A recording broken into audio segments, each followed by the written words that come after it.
Magluluto nga pala po ako ng tinola. So una ko nga pala pong ginagawa ay nagpapainit ako ng kawali at naglalagay na rin ako ng mantika. And sunod ko pong gagawin ay magigisa po ako ng luya.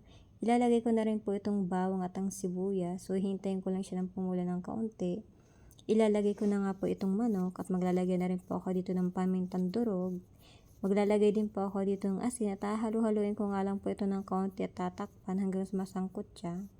And then ito na nga po nasangkot siya ko na ilalagay ko na nga po itong sayote. Hahalu-haluin ko nga lang din pala po ito ng kaunti at tatakpan ulit hanggang sa kumulo at nang maluto. Ito na nga po at kumulo at naluto na ay maglalagay nga pala po ako dito ng kaunting tubig. So 2 basong tubig lang po yung nilagay ko dito. So tatakpan ko nga lang po ulit ito hanggang sa kumulo. Ito na nga po at kumukulo na nang maluto na nga po, ilalagay ko na nga po itong chicken cube. Isa nga lang po yung nilagay ko. Then isusunod ko na rin po itong pechay. Maglalagay na rin po ako ditong siling green. 2 nga lang po yung nilagay ko dito. So ito nga po tatakpan ko ulit. And then isusunod ko naman po itong dahon ng sili. Tatakpan ko nga lang po ulit ito at ito na nga po at naluto na.